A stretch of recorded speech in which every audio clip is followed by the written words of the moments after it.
Hey everybody, it's Chad Main. We'll get to the episode in just a second, but before we do, I've got a favor to ask. If you're with an in-house legal department, maybe you're with procurement, or if you're a contract professional, or maybe you're an attorney with a government agency, we've got a survey for you. It's going to take less than 2 minutes. It's to help us learn more about the tech you're using and how you're delegating your resources. If you get your response in before the end of January 2023, you have a chance to win an iPad. The survey can be found at techsurvey.xyz. That's techsurvey.xyz. I know you're probably on your phone right now, so we'd really appreciate it if you go there right now, techsurvey.xyz. Thanks a lot. All right, let's get to the show.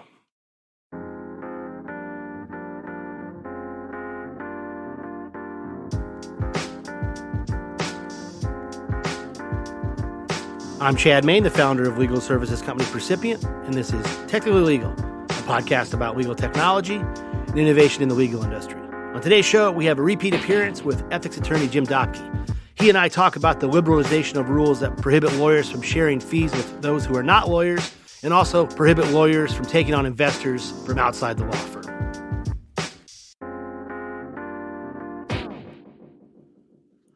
There are court cases as far back as the early 1900s, and quite frankly, probably before that emphasize that the practice of law is a profession, and the attorney-client relationship is one based on trust. Therefore, the reasoning went in these opinions. The judgment of lawyers shouldn't be influenced by business concerns, and for that reason, lawyers couldn't practice under business entities like corporations or take investment from others. This concern was ultimately codified in the 60s and 70s into rules of professional conduct. Those are the ethical rules that lawyers must abide by if they want to keep their law license. For many years now, most states have adopted some version of Model Rule of Professional Conduct 5.4. That's a rule that's entitled Professional Independence of a Lawyer. That rule says that lawyers can't share legal fees with people who are not also lawyers, and also says that lawyers can't form a partnership with non-lawyers if any of the activities of the partnership consist of the practice of law. In recent years, the prohibition against business relationships between lawyers and those who are not lawyers has been challenged by certain members of the legal community. Much of that questioning has come from those involved in legal aid and those fighting for access to justice issues. Those in that camp believe that you don't necessarily need a law degree to help people out with certain legal rights, like going through a divorce or handling a custody dispute. With the right training, this thinking goes, people who are not lawyers can help out at a much lower price point, and they can provide services to those who might otherwise go unrepresented in their legal proceedings. There is also another camp that questions the need for rules like 5.4, because it's no secret that legal fees continue to increase, and that with the use of tech, project management, and defined processes, certain aspects of work can be done more efficiently and at less cost. One good example of people who are of this mind are those that work for large accounting firms. They like to handle certain legal-related work for their clients that otherwise goes to law firms. In recent years, there's been a couple states like Utah and Arizona who are testing the waters and have loosened their rules. They're now permitting lawyers to team up with others to provide legal services and also permit lawyers to share legal fees with others. Utah describes its program as a sandbox and states that it's a mechanism by which the Utah Supreme Court permits entities to offer new and innovative ideas, methods, and models of legal practice. So, by this point, you can probably see that this could be a legal ethics thicket, which is why I brought back my buddy and the ethics attorney, Jim Doppke. This is the 4th time he's been on the show. In fact, it was 5 years ago that we released our very first episode, and he was our guest.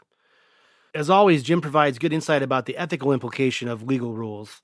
And specifically on this show, he provides some good insight about the pros and cons of liberalizing the rules, barring people who are not lawyers from helping out and owning interests in legal service companies. Jim practices with the Chicago firm of Robinson, Stewart, Montgomery, and Doppke. He's been in private practice since 2013, and before that, he spent most of his career as a prosecutor with the Illinois ARDC. That's the Attorney Registration and Discipline Commission. The ARDC is the body in Illinois that regulates attorneys. It's like the State Bar of California or departments and courts in other states that are responsible for attorney licensing and attorney discipline. Nowadays, though, Jim isn't prosecuting lawyers for breaking rules. He's now defending them. But that's just one part of his practice. He also counsels law firms and businesses about complying with legal ethics rules. He helps out people applying to the bar to become attorneys. And he also branches out and defends lawyers in malpractice cases. Since he was last on the show, he's launched his own podcast called Legal Ethics Now and Next, which I encourage you to check out. Since we've talked, you have a podcast. How's that going? That's going well. I had a sort of unplanned delay in getting to doing some episodes over the summer, just with one thing and another. A lot of work I was busy with, happily enough, some family things, and doing a bunch of other CLE work. And I have a presentation that I'm doing for the ABA in February down in Puerto Rico, and I had to write a big article for that. And what's the topic of? It's for the construction law section, and it's about AI and ethics and the uses of and potential pitfalls of. So interesting. So the construction group at ABA's, isn't it? What specifically brought them to you, or what did they want to cover? Like, how is it used there in construction law? I think I had blogged a little bit, or one of my podcasts maybe was about the AI issues and things like that, and they caught a hold of that. And, they, like a lot of groups, want to have an ethics component to what they do. And I'm not sure exactly how they arrived at AI, but, construction law involves a lot of different aspects, right? We do a lot of help with document reviews, big, huge document reviews in construction. And there you go. They use AI there, but I just wonder what other areas. Yeah. Well, contract review, it can be a big thing for the mid-size and larger firms that do this kind of work. It doesn't always have to involve litigation, although, construction law, I know, often does. And AI in general as a trend in practice is something that they wanted to look at. So I wound up putting a big spiel together on that and getting myself more and more acquainted with AI and what it is and is not, and how it might work and how it might falter sometimes. I know we talked about that on an earlier episode, right? And the duty to supervise robots. And I was being sort of flip about that in my phrasing, but that's a real thing. No, it is a thing. It's a major thing because of algorithms and the way they work. You can't just let it go, let it rip and see what happens. You have to be able to make sure, like with the discovery work, that it's culling the right information and not excluding other information that it should include. But it really is. I mean, especially with the contract stuff, if a firm is using AI to review contracts in bulk and look for ways that they need to be changed or updated or renegotiated in some way, that has to be done really precisely. And the duty to supervise really comes into effect, whether you say you're supervising the robot or not. It's really still your work, and you can trust the AI to some degree, but some of the articles I read as I composed my own materials for this stuff discussed how you could trust the AI's cognition in the same way that you would. Right. Trust but verify, right? You got to check your associate's work, make sure. I'm sure it's fine, but you still got to make sure. That's right. So as you alluded to, we've talked about that. We've talked about AI. So the first, when you were here 5 years ago, we talked about Rule 1.1, the duty of competency, basically, and what that means to keep up with tech. Then we did a revisit of that, and then we had the AI episode. But nowadays, what are you seeing? What's out there legal ethics-wise and bubbling up as it relates to legal tech, or just changes and innovations in legal industry?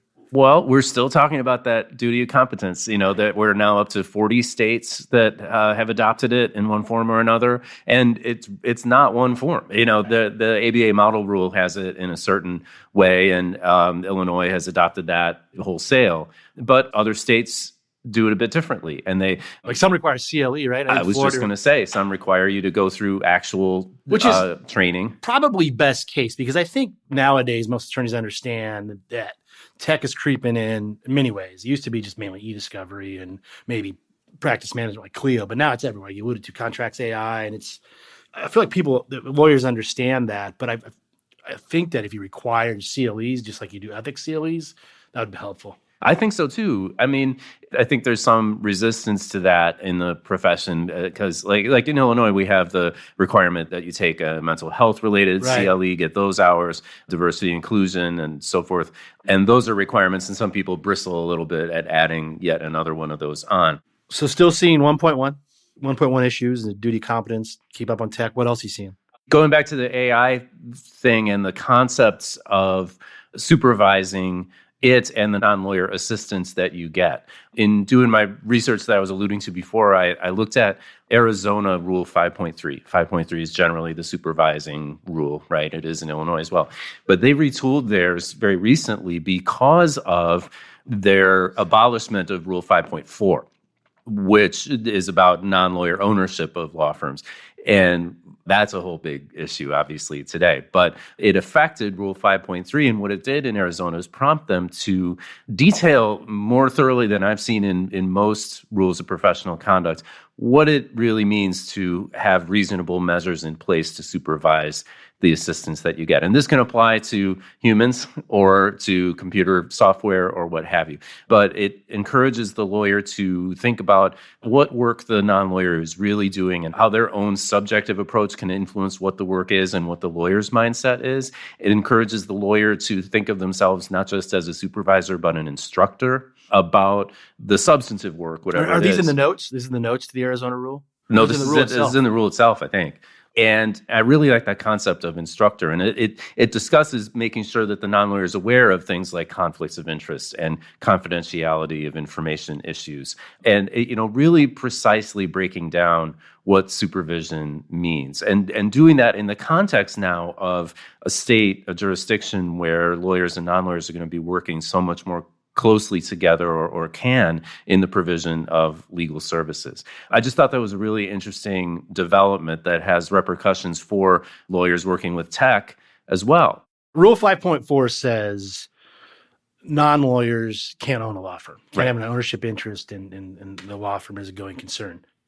Europe has been on the other side of this for a while. Mm-hmm. Private non-lawyers can own law firms, and most of Europe, I think.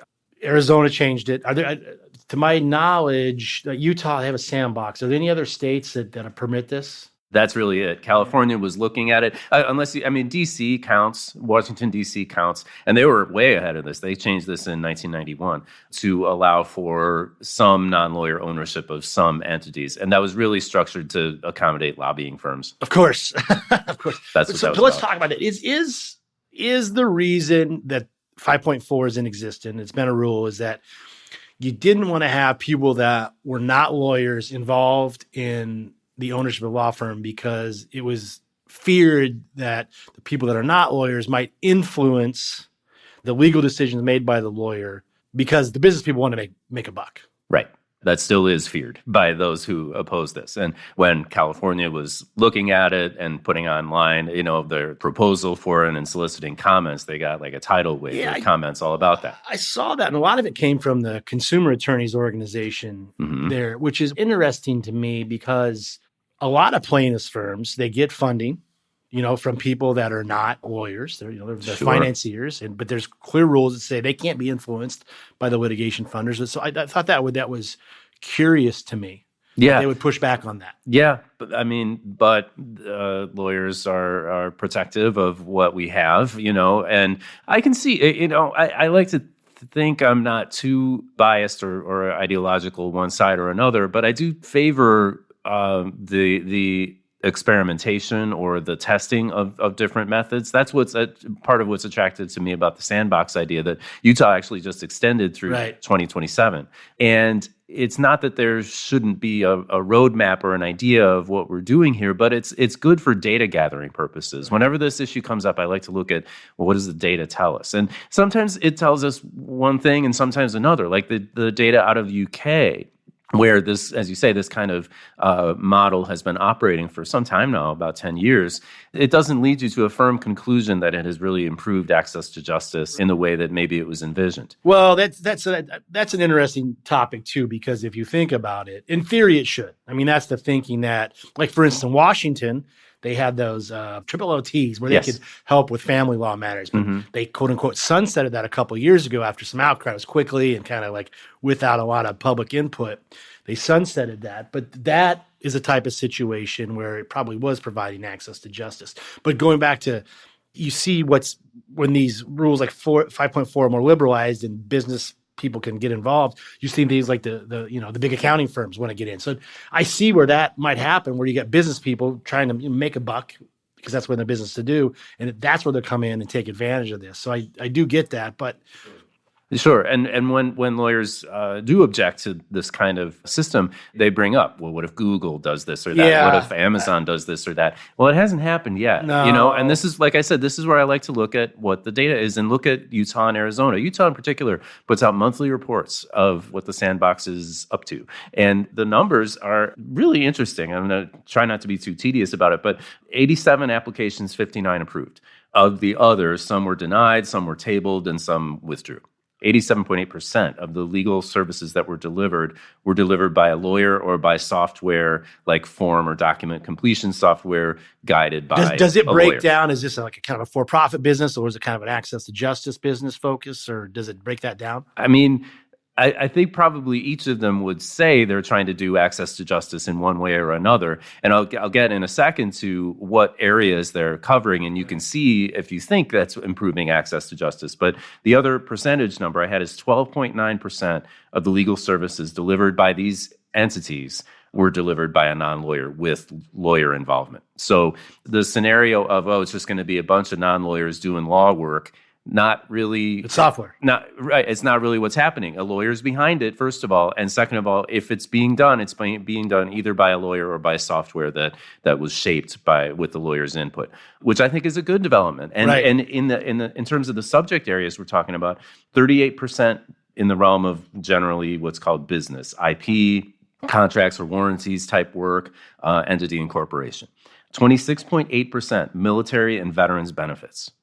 So I call that access. That's kind of access to justice. Those- I would also think that a lot of the business formation Yes. is access to Yes, justice, because it's exactly. not just a matter of like less affluent people, like middle class people can't afford. They want to start a business, they can't afford it. Completely. I was going to point that out because a lot of the objectors can be heard to say, well, if you look at who's doing the startups in these things or who's creating these kind of entities, they're not going out and doing landlord-tenant defense. They're not doing domestic violence work. They're not, and they start ticking off the traditional areas of legal aid work, which is, close to me. That's where I started my career doing that stuff. And my point about that is, yes, all that continues to be, scandalously enough, a major need in America, right, for those legal services. But the head of IAALS, the Institute for the Advancement of the American Legal System, is a guy named Jim Sandman, and he was the former head of the Legal Services Corporation, so like the top guy at legal aid, right? And he says, look, this isn't supposed to be all about that. As you just said, there are middle-class people who own businesses, who own real estate, maybe because they inherited it or something, and maybe they don't derive a ton of income from it or not as much as they'd like, but they have legal needs. And the problem is maybe they don't see them as legal needs, or they don't know how to get and simply can't afford the legal services that they actually do need. And that's a huge part of what this kind of program is supposed to address. And interestingly, housing is way down. All the other percentages in terms of what the Utah entities are addressing, they're in the single digits, and housing doesn't even. Well, and think about it, it's only 2 states. I mean, Utah is the Right. first. It's still new, so there hasn't been a lot of opportunity for this to happen. And, I'm a proponent of this. And, I'm not buying the Google argument. If anybody's going to be accounting firms. But again, they're not catering to middle class. They're not catering to the less affluent. They're not going after plaintiffs' cases. So that's why I don't buy all those arguments. Right. And the other thing that kind of rubs me the wrong way is I've been at these bar associations and stuff where people will stand up and go, I'm a domestic lawyer, I'm this type of lawyer, and this is going to take away my business.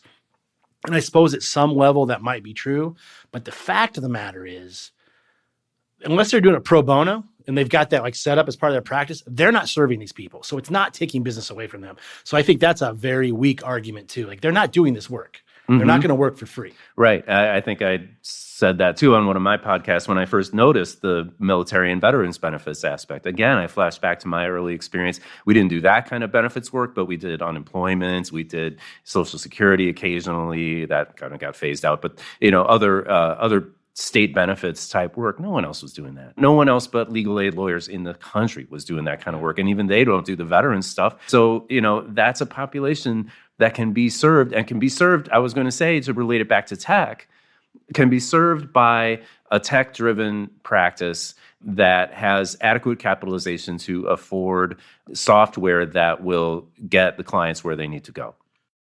When we come back, Jim goes deeper into the numbers about consumer complaints that have arisen in those jurisdictions that are listing their rules like 5.4.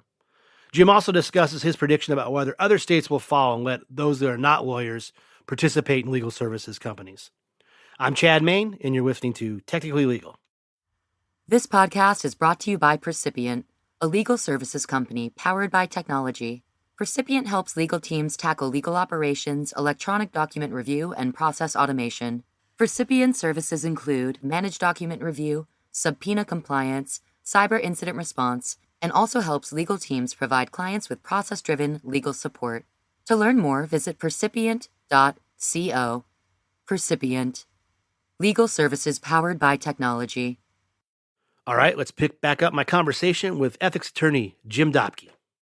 The other thing that's interesting too is I don't know if you've heard about this, and I don't know all the facts, but there's a company, I believe it's New York based, called Upsolve, and they help with bankruptcies. Yes. And they won in New York. They basically, short story, they won the ability to be exempt from some of the model rules of professional conduct that might have prevented them from providing assistance and as people not lawyers, Right, with helping them fill out bankruptcy forms. But then I think it was Maryland or Delaware, I can't remember which, somewhere up there, court said, no. Mm-hmm. Even though you're mainly software, you're really practicing law, which I don't know that that's true. So I don't think software can practice law because it's helping you fill out a form. It's asking you questions. I guess if it's an expert system, it could have some opinions built in, but I don't see it working that way. And I think that's troublesome that a court would view it as that a software could do that. Yeah. There's the ticket case out of Florida too, which was the ultimate goal was to hook people up with a lawyer who could help them defend a traffic ticket. It was more akin to a referral service than anything else. But as part of the initial onboarding, it had an algorithm that would determine whether it was worth it to defend this ticket. And I think that was the sticking point for the Florida court, which did say in a majority opinion that this is the unauthorized practice of law and can't go forward. But the dissent in that case was very strong, and pointed out, I think, or came to the same conclusion that you're coming to too, which is a lot of the software really isn't, even if it does some level of discrimination, discriminatory judgment, and I don't mean in in the bad sense, but some level of discernment is really what I mean. It's telling you what variable to pick. All right, is your situation A, then pick X. If your situation is B, pick Y. Right. Is that really a legal judgment, or does that involve legal skill? Going back to the access to justice issue, if they were going to do it on their own, have no clue, this is definitely better. Even if you truly believe that there's a piece of software can offer you a legal opinion, it's still better. And going to your AI point, I can see that argument, I guess, where if you use an algorithm to actually synthesize the information you're giving to it and spit something out the back end and tell you how to act, I could see that argument there. But going back to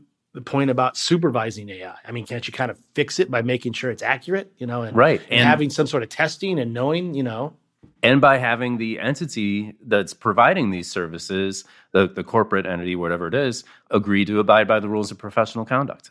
That's what Arizona and Utah do. Right. Both of them. And, the idea that they are lawless and don't have any ethical obligations whatsoever, that's not correct. And I wouldn't advocate for a system that would allow that. Both Utah and Arizona have regulatory structures for this. In fact, Utah, again, on their monthly reports, they count every month how many complaints they get, but overall, it's 12.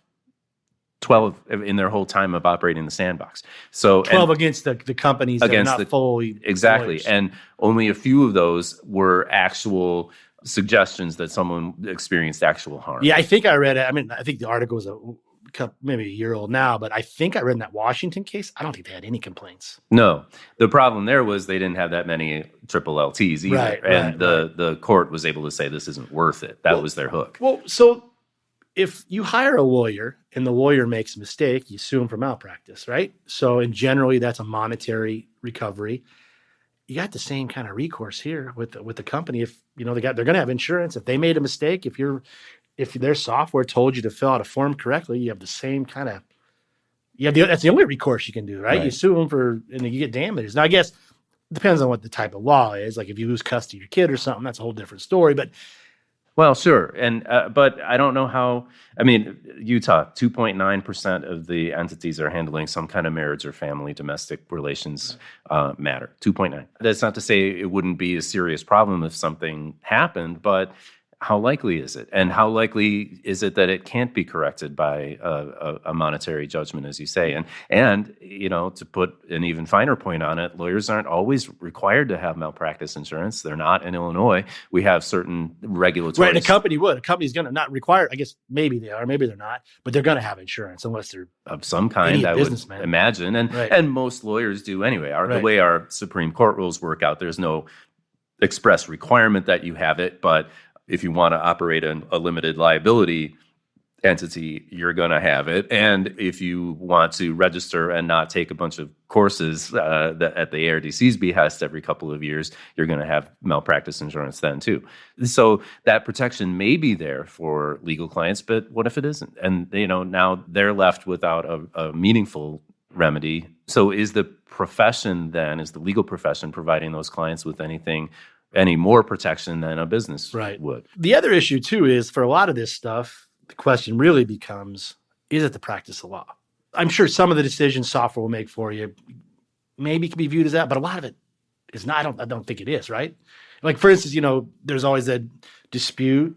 Is document review in litigation, is that really the practice of law? Like some opinions will say, yeah, but many say it's not, Right, and I think it's the more efficiencies that the software can create, I think the easier it is to say it really isn't the practice of law. There's still a lot of discernment that lawyers have to do in that context to determine relevance, or in the context of contract review to determine what contract language should be in or out and what should be phrased in a certain way in order to protect the client's interest. I don't think the AI knows how to protect the client's interest. It knows a lot of things about how many times a certain term appears in one contract versus another. It might be able to determine how often certain contract language is challenged in litigation or something. And, that can be valuable information. Or there's the software that can predict outcomes of litigation based on where it is or what court, what tribunal, what judge, whatever. There is that. But is that the practice of law, or is it just assembling data? I would argue like the jurisdiction one. I mean, that's a good question. That's odds, right? All right, historically, this has been a good jurisdiction for this, but not this. That's just numbers, right? I mean, it's right. I mean, yeah, you do want to go to a lawyer that knows that stuff and can be strategic in that, but the stuff we're talking about is not, at least on the access to justice issue, that's not, I don't think those just... No, that doesn't matter to a veteran who needs benefits and, can't get the forms together or doesn't know where they are or just can't get the stuff to the appropriate agency in the correct way. And here's a software program that'll help and get this person some money to live on. That doesn't have anything... I mean, benefits work in general. It is the practice of law, or it can be, especially you have to advocate for someone to get benefits that they otherwise might be deemed ineligible for wrongly. But a lawyer can still do that. The software isn't doing that, I don't think. Right, yeah. So the other thing that occurs to me too is, regardless of whether it's access to justice or you're just a company that wants to get your legal work done more efficiently, so you engage an entity, be it a law firm or a software company has lawyers. Like, if you use both tech and lawyers, that's best case, because Gary Kasparov, I think he's the one that said, tech plus humans wins every time. Sure. And that it's the best of both worlds, because you have tech push whatever the project is 75% of the way through, and then you have the lawyer do the 25% to make sure that the tech did it right. And it's going to bring costs down because you're not paying a human for 100% of the work. Right. Again, that's what Rule 5.4 revision efforts are really aimed at. A model in which a law firm can receive investment that can allow for in turn, the law firm's investment in tech that can achieve that kind of efficiency and yeah, that's the other thing too that I think is lost on some. Again, we have our biases, so we should probably have somebody that disagrees with this in here. But that's the other thing too, is I think it's lost in the people that oppose this. Bring that tech into your law firm. You're going to be able to serve more clients. If you probably are doing stuff on a flat fee, depending on what it is, like some of this work, you can do more of it, right? And Right. spend less of your time. So it's a benefit to everybody. Well, like I say, I can give some of the opposing arguments and believe some of them too. I don't want lawyers to be foreclosed from doing real estate closings. Or I can recognize too the necessarily bespoke nature of some kinds of law work. I think maybe some of the criticism here is we're just going to algorithmize. Yeah, that's not going to happen. practice. I mean, to your point, there's very bespoke work. You want the best trial lawyer. You want for deals, or if custody, maybe, you got to bite the bullet and you figure out how to pay for it, but you need the best advocate to keep your kid or whatever. Absolutely. And, my own work I think of as absolutely very, very, very, very bespoke, and I would love to be able to systematize and streamline some more of it.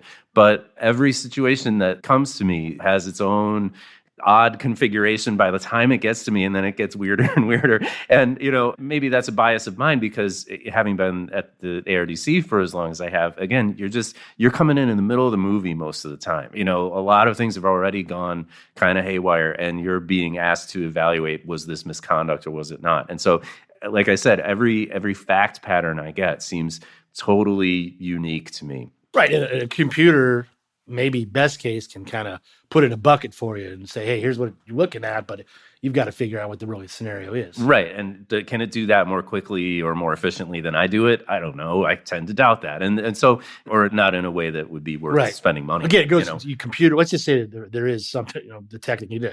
It's only getting the part way. You've got to come in and take it to the final. And so lawyers who say, look, my work doesn't fit that model, but other people are going to figure out how to make something like it fit their algorithm-based model, and I'm going to be, frozen out from that. I'm sympathetic to that. I don't really want to see that happen. But I don't think that is, because if you think about the stuff that really is software is hitting, it's volume work. It's the same thing over and over and over. It's form-based work. Like going back to upsolve and bankruptcy. I mean, you go to a bankruptcy lawyer, a lot of them are using software to fill out these forms. Sure. And there are ways to, combine, not with common ownership, but to operate. I advise lawyers on this somewhat regularly, to operate dual profession businesses, whether if it's often lawyer and financial advisor. A lawyer can do that. There has to be appropriate disclosures. You have to watch very carefully for conflicts of interest and make sure you're not soliciting business in the wrong way. Make sure the client understands which hat you're wearing when. Right. There are regulatory hurdles to overcome, but it can be done. And one way you can look at that is to say, well, then why do we need these changes? Why do we need common ownership?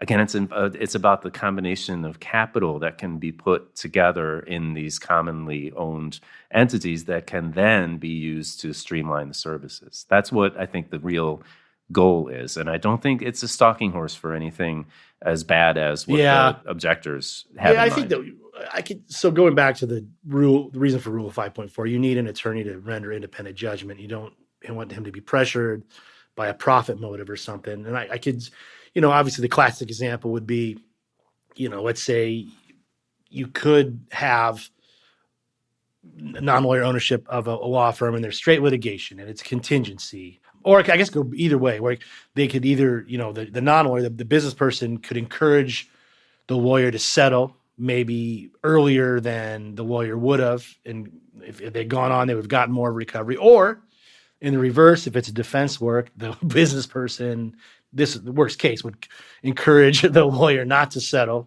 as quickly as possible. But yeah, I don't know. I mean, the Arizona program is interesting on this point because they don't have the depth of data available publicly that Utah puts out, but they do have a yearly report. The 2021 is still the most recent, but they had 15 entities that came about in 2021, which was the first year of their program being in effect. Only 15, and there is one I noticed that does do injury law. And the way they have the information is they have the entity disclose the ownership percentage in round numbers, 50, above 50, below 50, that kind of thing, who makes the decisions and who the compliance lawyer is. That entity has to designate a lawyer for compliance with the Arizona rules of professional conduct and all the other rules that go along with the establishment of the entity itself. So if you're just looking at the very basic kind of chart, like, wow, here's a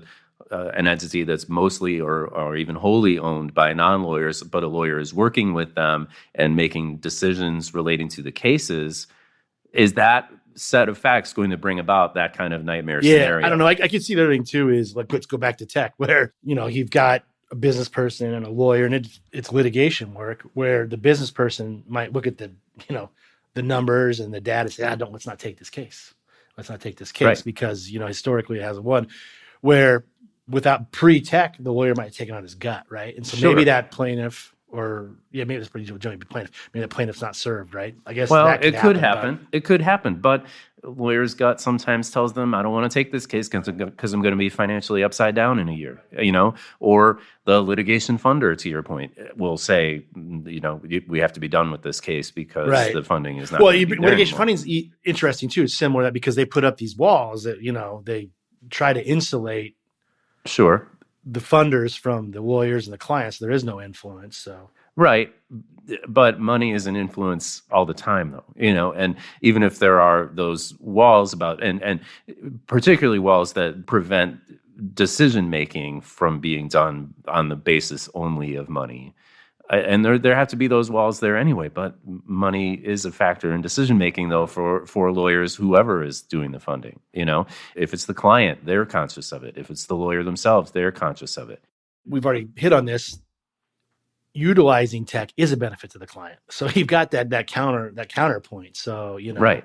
If a law firm wants to buy a tech company and needs to cede some sort of ownership in the ultimate entity to the owners of the tech company, I mean, it still is, in that situation, it's a win-win. It should be. I mean, at least in theory, it should be. And it doesn't, from what I can tell from the Utah and Arizona programs, it doesn't look like disadvantages are developing, at least. And understanding this is the short term here. We are in the early stages of these things being even tried. But it seems to me that people are being reached by these entities that wouldn't otherwise be reached. Services are being performed that wouldn't otherwise be performed, and they're being done in a streamlined way that's beneficial to everybody involved.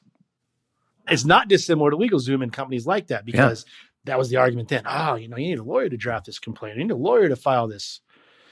This entity. LegalZoom is one of the 15 Arizona entities, and that's their model has been around for a long time, and it's a benefit because it, like we've talked about, it permits people to use their service that might otherwise not be able to afford attorneys. Now, I'm sure there are some that could, they have the wherewithal to hire an attorney, but they still then, use LegalZoom to do their legal file. Get their papers ready for filing, whatever. But sure. I still think it's a gain. It's a net gain. I would have to think so. And if people start out that way, is that bad? Again, knowing what I know from my ARDC work over the years, you could say, well, if they start off on their own and goof it up, then a lawyer has to come in and fix it later, and it's more money. And trust me, I've seen those kinds of things happen. A situation goes haywire because it wasn't approached correctly in the first place. We get that, right? But it doesn't follow to me logically that these new models and only these new models are going to produce that effect, right? Things go haywire when they do, and things go wrong when they do. And it's not necessarily just because, some non-lawyer was involved or, some non-lawyer had an ownership interest in this entity, and that's why. To me, it doesn't stand to reason given the other potential benefits. So I think you've answered the question, but if you had a crystal ball, do you think other states start relaxing 5.4? I think at least one other will, probably in the next couple of years. I don't know who. It won't be Illinois.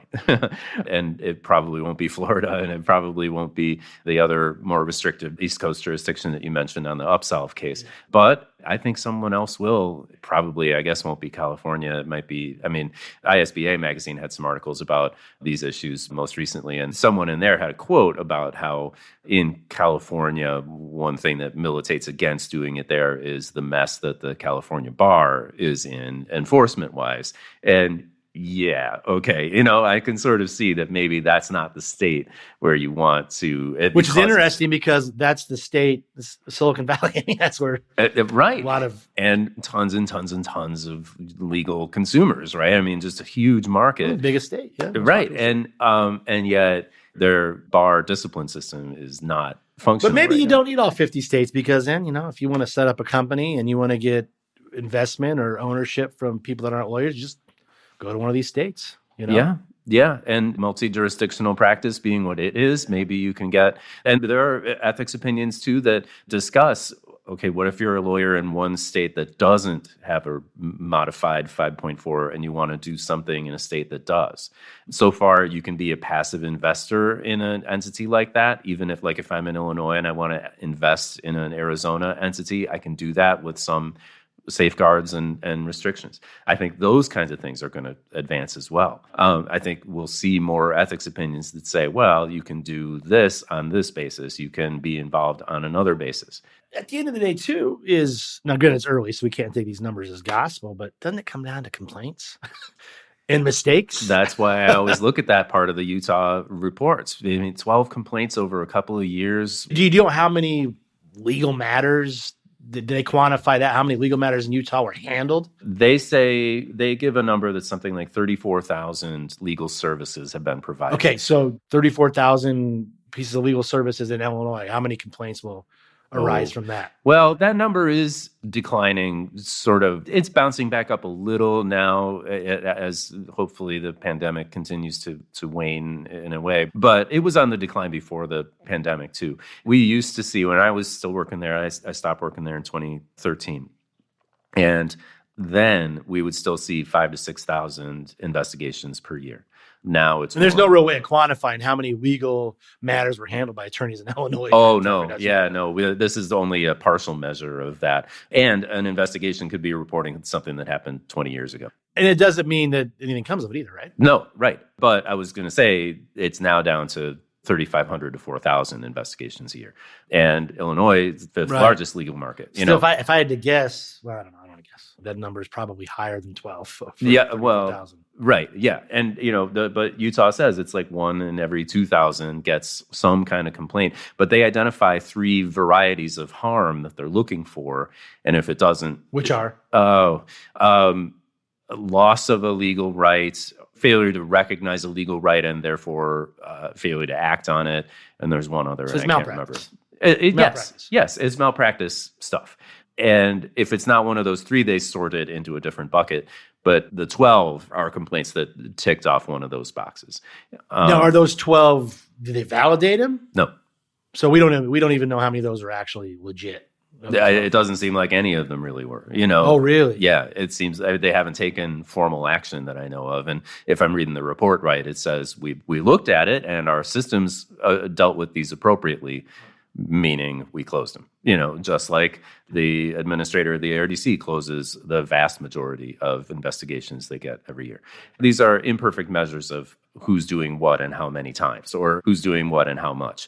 But they're the measures we can look at. The ARDC numbers are the measures I'm most familiar with, right? But the Utah captures a lot of good data about this. 34,000 legal services, they know that, and to have a very, very minimal level of complaints about it is a good sign. Well, it's hard to dispute it, right? You can't go and say, well, they're going to be harmed because they don't have the benefit of an attorney's training and experience.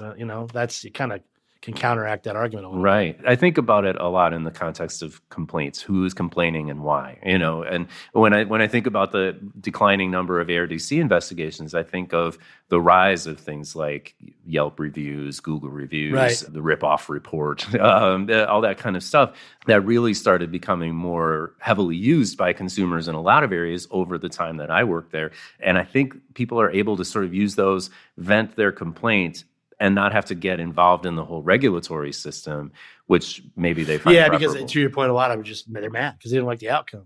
The other thing, a lot of lawyers not returning calls. Well, that's a very endemic in the industry. Oh, of course, and yet it's a kind of disciplinary complaint that can be kind of worked out in the investigative stage. Is the lawyer on point? And sometimes the lawyer can write back and say, I was not on point during this time because I had a family health matter or something, and I tried to advise all my clients, but I missed in this one, and they reestablish contact and things are better. And that allows for a closure of a disciplinary investigation, as opposed to someone who's really offline and abandons their practice or something on the really horrendous end of it. But I think clients sometimes and other customers of legal services do want to complain about outcomes, and that is another basis on which to say, well, that doesn't mean that there was actual misconduct or even actual malpractice.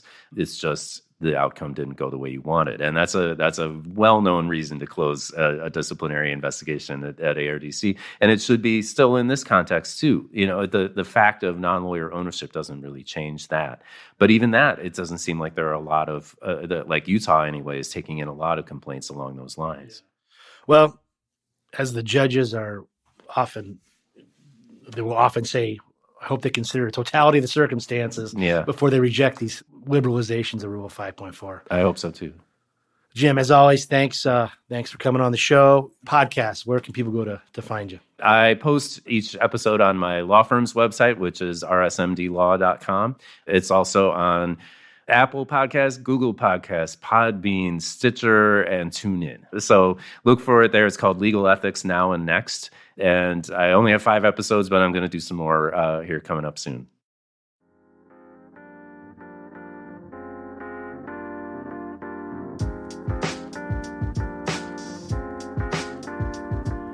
Okay, that's a wrap for today's episode. As always, we really appreciate you listening. If you want to subscribe, you can find us on most major podcast platforms like Apple, Spotify, Google, Stitcher, etc. Also, if you like us enough, I hope you leave us a favorable review. Thanks again for listening. Until next time, this has been Technically Legal.